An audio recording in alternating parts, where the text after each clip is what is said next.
Hi, and welcome back, Meditations on Mastery audience. Shion Steve here, and today I have a special guest with me. His name is Jason Crawford. He is a good friend of mine. He is the creative director at CCS Marketing, and he also owns a company, Fierce Inc., that does kind of personal development and coaching. And you can actually find that at wearefierce.com. And Net. I'm sorry, .net. Yeah. And Jason and his family are members of our Black Belt leadership family and community. And actually, in transparency, this is going to be fun. What really happened is Jason contacted me because he's working on my author page for the new book. And he told me that he wanted to interview me to, in his words, kind of just make the bio page a little more personal and Yeah. emotional. And so I said, you know what? Let's make this fun. And I decided to give myself a challenge. I said, let's do this live on the podcast and kind of reverse the format today. Because Jason, I'm usually interviewing other people, but today I'm going to hand that part over to you. Let you ask the questions you want to ask, and in essence, be interviewing me for the audience. Awesome. Super excited to be here. And thank you. I just a little bit about where we're going to go with this and why I'm doing it. Yes, I'm doing it for your author page. But what I really like to do is I feel like brands and companies are teenagers, right? Going to high school and they don't know who they want to be yet. So I kind of help pull out some of the aspects of who they are and help them kind of tell their story better about who they are when they interact with people. And is this my crowd or is that my crowd? Do I need to try to get in with these people? And I'm like, well, let's figure you out for a moment. So I like to do these interviews to kind of flesh that out the same way I would when I'm working with somebody else. So that's kind of what we'll embark on here. And then as we do this, we'll kind of venture into how some of the marketing content gets created. But I like to start one with a favorite color. Sounds dumb, but it's simple. So Steve, what's your favorite color? Leadership blue. Leadership blue. And that tends to be more toward the royal darker, right? It's somewhere between that and the light blue, which was infantry blue. See, my other love. Okay. My other love is the infantry, and then you're correct. The one that we call leadership blue now is the color of our uniforms, which is, I think, towards royal. I'm not sure. I don't profess to be an expert on colors, but I'm not sure it's quite royal, but it is darker than infantry blue for sure. So openness, freedom, and loyalty are the three words that come to mind when you talked about those three colors. Does that sound about right? That would be an astute judgment of some of the things that are important to me. Good.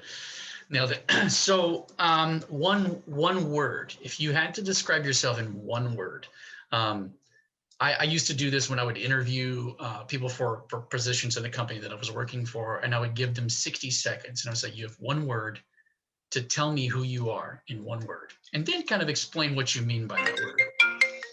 What would that be? It's all good. Wait a minute. I usually turn on my do not disturb. It's a good thing I'm not really interviewing. Man, I saw a video the other day where this person was on a Zoom call ordering food and in a job interview in a drive-through, and I was like, oh man. It's kind of cool that it happened. It'll make people feel comfortable that it happens to everybody. Yeah. It's turned off. Okay. All right, cool.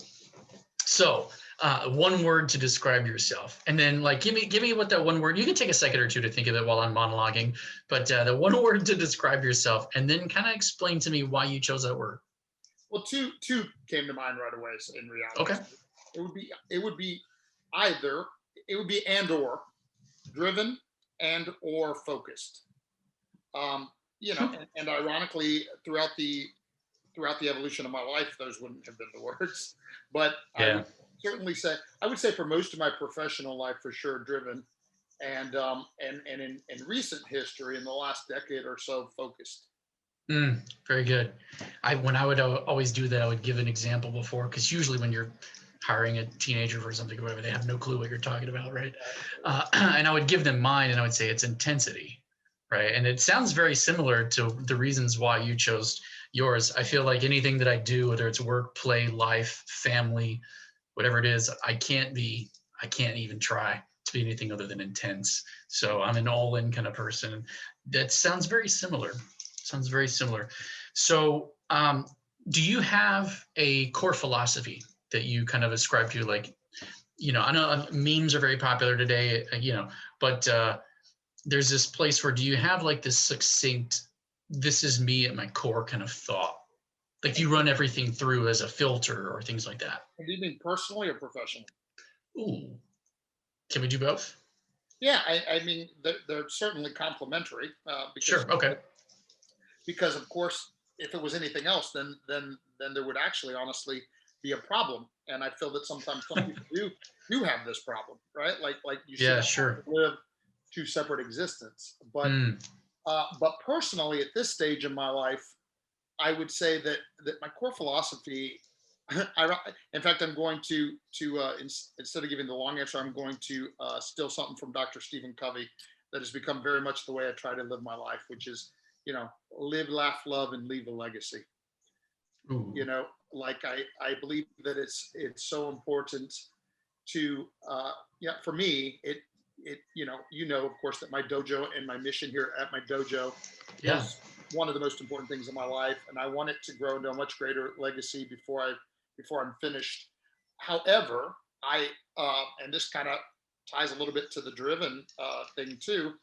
While still just as driven as I've ever been and more focused, I'm also more aware of the fact. Hey, and my son Winston just walked in, which is perfectly tied to what I'm saying, because I'm also more aware of the fact that it's not just about work anymore. That it's let me Mm, say that it's about our families, and it's about our relationships, and it's about, yeah. and quite frankly, it's about making the most of every day. And by default, that means making the most of every moment of every day, because it's the stuff that life is made of. So my personal Nice. philosophy is about all of those things. It's about creating what it is it's creating the legacy that I want to leave in the world and on the world, but at the same time, not only working for tomorrow, which is a mistake of the young, but realizing that, like, my hourglass is more than half through, right? Mm, So I need to, but while at the same time that I'm still creating, I need to at the same time be enjoying and making the most of every day that I have left. sure, man. I resonate with that deeply. That's really, really good. And then Sure. the professional, of course, is the mission that, uh, and by the, well, first I'll just answer it, and then I'll go back and tell the audience something that you'll like me to tell them, because the mission now is simply prepare to live and empower to lead. And the our vision is our vision is empowering lives through the martial arts and improving society one black belt at a time, and lots of other things. And uh, the point of the story is that I had a really awesome vision and mission statement that I wrote all the way back in 2000 and used for many, many years. And when we started working together, you said, but you need something shorter that people can remember, right? And we got together and we came up with prepare to live, empower to lead, which of course is the other half of the answer to the question. And because Mm, what we do here is, we're a leadership development academy that also happens to teach the most practical self-defense in the world. And as a result, we prepare people to live, meaning to survive and thrive in any circumstance. It means that, people that have been equipped with that unique skill set reacted differently to COVID than others. It means that we can survive a self-defense situation, a financial challenge, a health challenge, any emotional turmoil. To me, that's all part of live. And then empower to lead, which of course is the part that I'm most passionate about these days, which is, you know, um, I think, I've been involved in leadership my entire life. I was I turned 18 in the army. I was an infantryman young. I went in the army at mm, 17 years old. Um, and then I won an Army Green to Goat scholarship. I went to college where I was a philosophy and communications major. And then the point of the story is I was commissioned as a second lieutenant in 1992 and went on into a career of leadership in the military.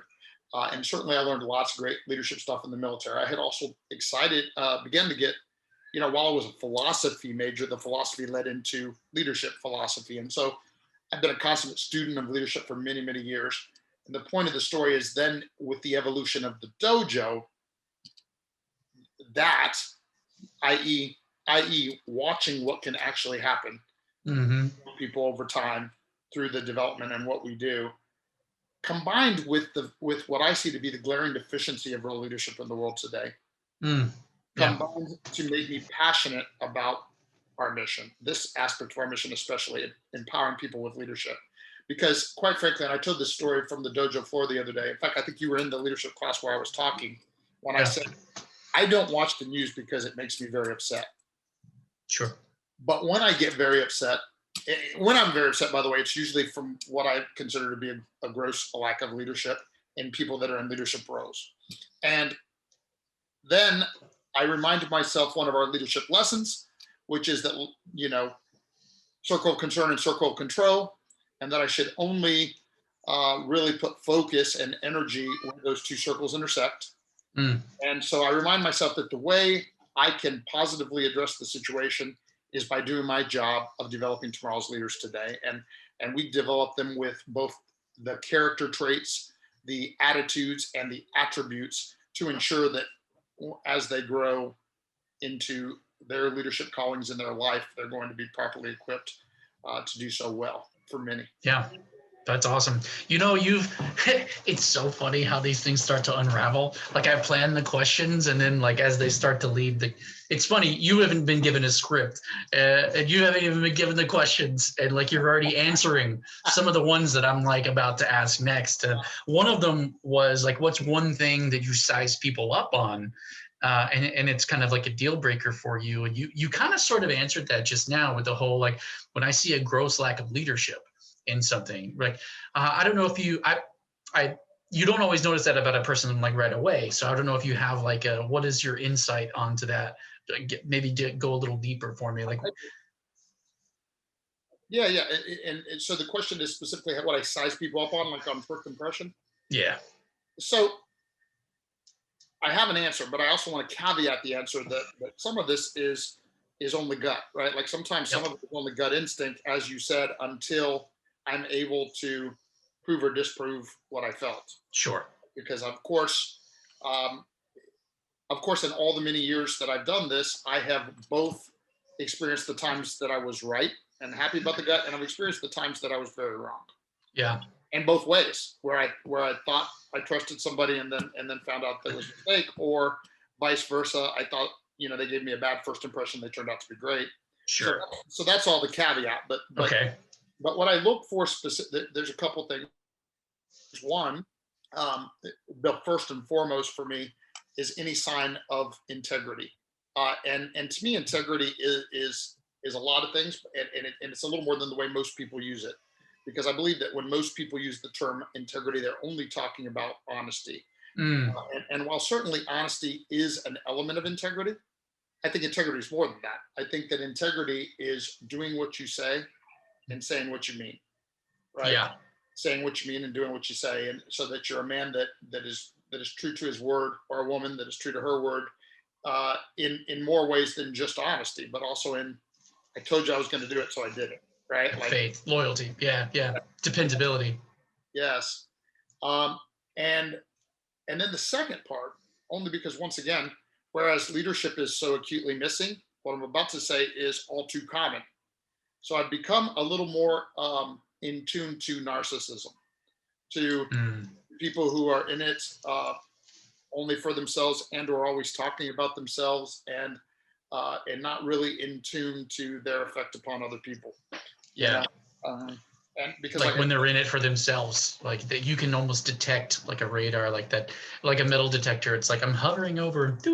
Yeah, detect some narcissism. Let's see where this goes. and there's two levels of it, right? Like the one you're talking about, where it's motivationally they're in it for themselves.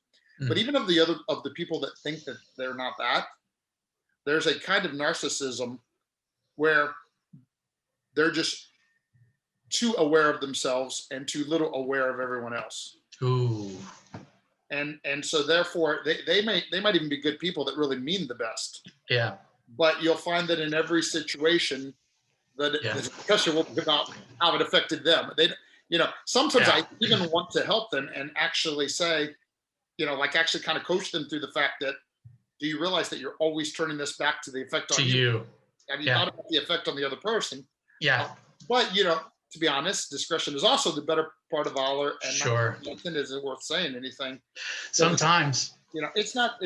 we let the word self-centered kind of run off of our tongue too quickly. But if you think about all that we teach our kids about the focus and the discipline and centering oneself, like if oneself is centered on oneself, that can be a little too much of oneself. Yeah, I think you nailed it a little. I mean, we'll end up in a discussion that isn't today's discussion. Yeah, right. Careful, but Sure. but between parenting and societal and all kinds of influences that have, and it's ironic because I think, in my opinion, some of the very philosophies and discussions that lend themselves towards being more for the communal good, I think, are the worst about creating a kind of selfishness and narcissism that, right? Like, Yeah. like I said, unfortunately, it's a socio-political discussion, and it's just probably Right. not time. But Okay. but So I've got more questions then if you want to okay. move, if you're ready to keep escalating. Yeah. So if you had, it's a similar kind of question to the first one, but if you had one thing taken away from you that would kind of make you decide that you really wouldn't want to be in something anymore. Like, I don't want to go on if I can't have this, or I don't want to be in this anymore if this part of it is out. Like, is there an aspect of that? Like, what maybe is one of those core aspects of something that you're involved in, or when you decide to get involved in, that if it's not there, it's a deal breaker for you that you're out, right? Like for me, it's freedom, right? I really, really appreciate the freedom. So the more that gets choked out, I'd have to be making that sacrifice, knowing that there's something that I also value on the other end of it. So for you, what are some of those things like whenever you get involved in something that you look for? Again, it's you have very interesting and thought-provoking questions, and they're ones that are difficult for me to answer only because depending on what context, and here's what I mean, because that answer could have come off as though I'm situationally, and it's not, my ethics nor my decision making is situational in that sense, but Right. it is in this sense. Like, what I mean is, so for example, the way I thought you were going with the question at first, I'm thinking about my current vision and mission and what I do, and so the answer would have been nothing. Mm-hmm. Right. Nothing could possibly deter me from accomplishing the vision and mission that I've set forth. As circumstances change, as challenges arise, I will simply, adjust to still, Yeah. you know. But I can say this: I can tell you that there was actually a time, and I'm going to purposely not get too specific on this, Sure. but there was Yeah. a time where I was a part of an organization that I, it was an era of my development and everything that I brought forth, that I created in our system, that I got a lot of benefit in a certain area. But on the other hand, there were certain of their core philosophies and philosophies, or at least of some of the people, there were just some things that just honestly, so this is maybe leads to the answer. They clashed with my core Yes. philosophy, particularly as pertains to where I knew I was evolving the dojo.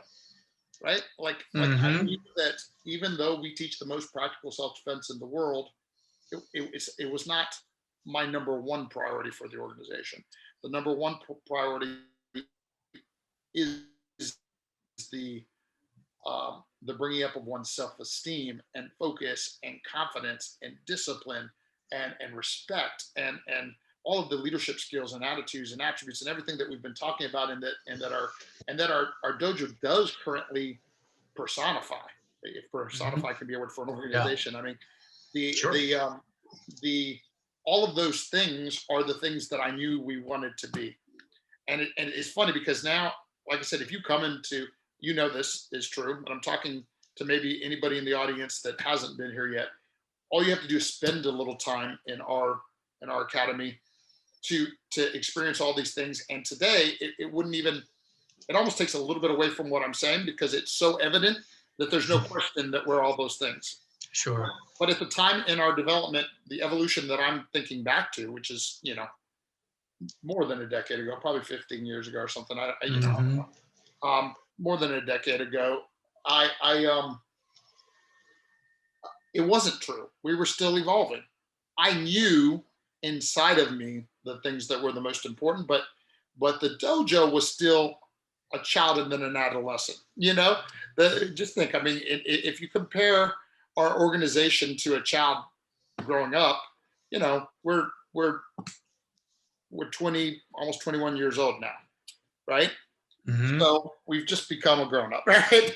And so it makes sense that we've kind of come into our own. Whereas, when you go back to 14, 15 years old, into it, or even earlier, Hmm. you know, there was so much that was right, and yet there was so many parts that we were still kind of figuring out. And I think that I've probably given a very long answer, but Sorry. that would be the answer. The answer would be, Okay. if I was involved with anything where it clashed with the things that are the core values of our organization right now, Got you. my mission and my vision, that would be what I would draw out. Understood. Yeah, I only have two more questions. So when did you first realize or know that martial arts was the path, right? Like the things that you've been describing to me, the kind of core traits, the integrity, the path that you're on could have taken many forms, right? And a lot of people have similar visions or goals and they work them out in various different ways, right? Like, so, but this one is your path, like the martial arts path that you've chosen and the leadership, the combination of those two. When did you first know that right? Yeah, that was the path for you? interesting. Again, as is the case in all my answers, it'll be a little indirect because, ironically, I wouldn't have known. I wouldn't have known, but a lot of my early formative experiences led to the evolution where eventually I did know. And here's what I mean is, um, so I mean, because, by the way, as an aside to the answer, I did not join the martial arts for any of the esoteric or high reasons. Like almost everyone in the '80s, I joined because I finally lost. Right? Like I was a little scrapper kid, uh, because of some personal, challenges and difficulties, growing up, and because of the fact I was a chubby little kid and got bullied, and so I became a fighter early on. Mm, And in fact, when I started the martial arts at about 13 years old, I was already a pretty good fighter. But at the point that I did, I you know I had got whipped by another kid, and I won't mm, go through the whole story. But sure. my mom saw how it broke me down, and she snuck me off to a martial arts school, and I started training. It, Mm, it was not it was not any of the things that it became later. right. But this is relevant to the answer. I think is, well, as I guess I've already alluded to, I did not have the ideal childhood experience. I had low self esteem, and Mm, there were a lot of things that, um, you know are not the way that I teach to interact with kids today that I experienced, and yeah. and so even into adulthood, I had a low self esteem and struggled with being worthy and being good enough, and I mean, even like I couldn't believe it when I won the Army Green to Goat scholarship and went off to do that, and then when I got commissioned as an officer, and all of the things, the even as accomplishments and accolades continued to happen. I'm talking about, still I was well into adulthood before I finally started feeling confident with myself. Mm, And the reason all of that is relevant is a big piece of what my school was, even before I realized it was a leadership development academy, was about helping kids feel good about themselves, about encouragement mm, and confidence and self-esteem. Those things were core from the beginning. mm-hmm. And then like I remember this other scene. I remember this other scene where, and now I'm like, I'm already an officer. I've continued to train martial arts the whole time, right? Like I trained the whole time I was in the 18th Airborne Division. I trained, then I went to college. At college, I both continued to train and ran my own little academy on the university. And then at this stage, I'm in Virginia, and I'm at this Taekwondo school and with a Korean instructor. And the story, you'll see the relevance of the story in a second. And so we're taking this class, and it's all adults. There's no kids in this class. It's all adults. Because it's on a military base, and Yeah. and so this man comes in and he's running late. He's running a little late, and the instructor berates him in front of the whole class, drops him at the door, and has him doing push-ups. And in the process of it, tells him that he has no self-discipline. Now, I happen to know that this man is a major who is an Army surgeon, right? And I'm thinking to myself, dude, that guy has way more self-discipline than probably you do, is what I'm thinking. But the more important thought that I'm having to myself is, and so it was one of the first times I thought this way, quite frankly, because I thought I was going to make a career in the military, but for some reason, I still remember thinking, when I have my dojo, we'll never treat somebody like that, right? You ended up seeing it in the mission statement that I wrote, where I said people are treated with respect, right? Like, so there were all these things that of course, there were also some positive things that I experienced and role models that I learned from, but there were also the ones that showed me all the things I never wanted to be. And all of those things went together. And then, Can I interject? Yes. Yeah, I just want to say, you answered the next question already, which was a key memory. So you just checked it off. We're good to go.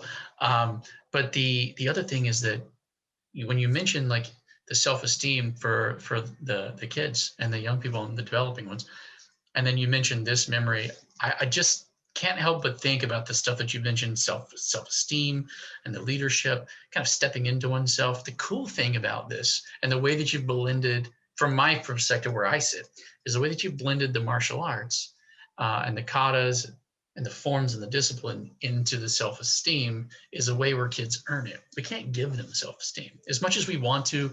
And we see them like, you can see a kid when they're twisted, and it's like, man, I wish I could just give you some self-esteem. Here, let me pull some out of my pocket. Let me write, let me put it on a slip of paper and like give it to you, and you never lose it, right?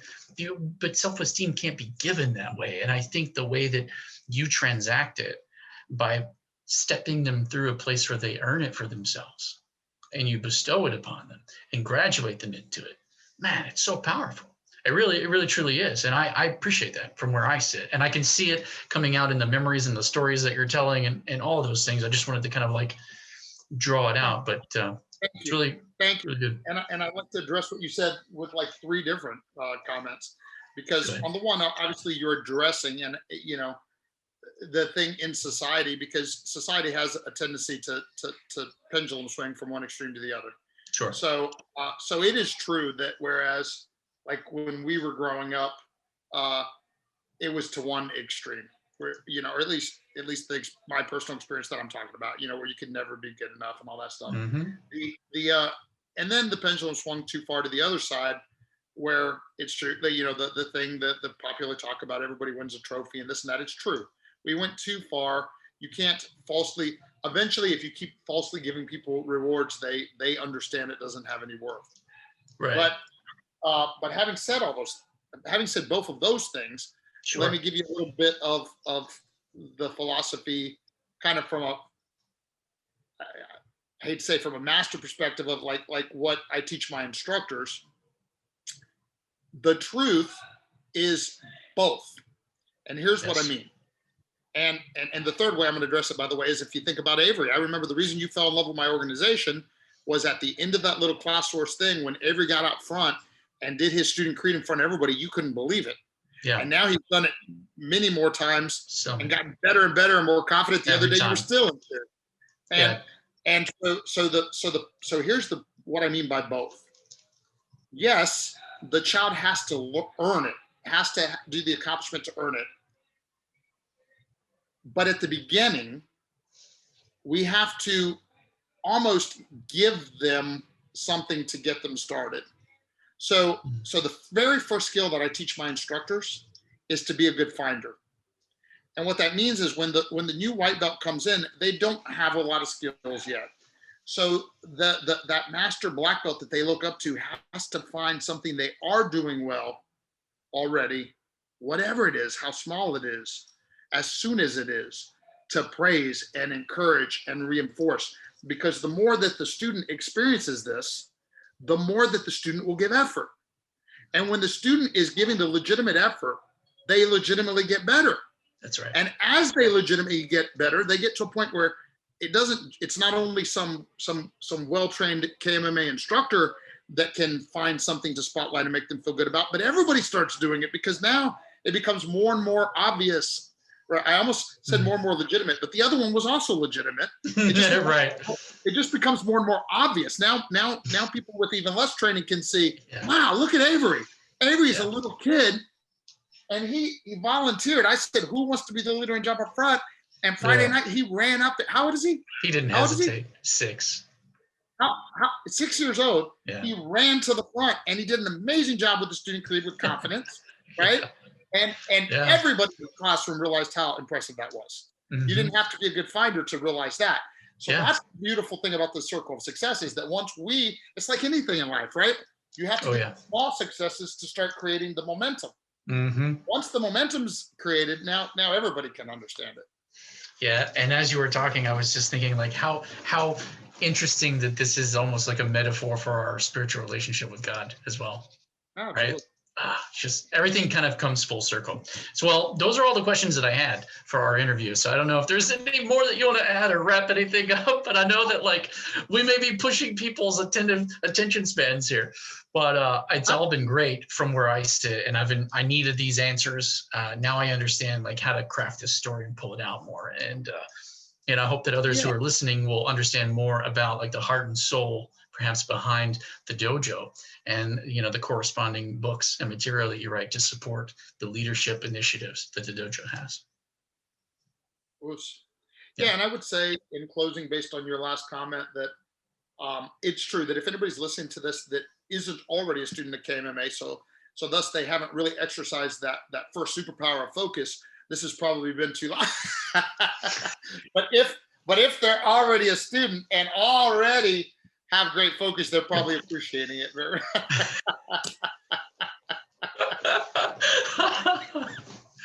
Oh man, yes, it's a lot of fun, Jason. I appreciate it, and I appreciate the great work that you're doing on the author page.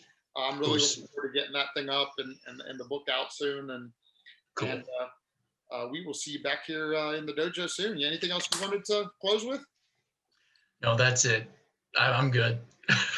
Well, thanks, Jason. Thanks for making the time. And Meditation on Mastery listeners, thanks as always for making the time to listen. And if you're listening to this and you're not a student yet, please go to tampacrowdmaga.com, and you can find out about our 2-week free trial and get started. Thanks, sir.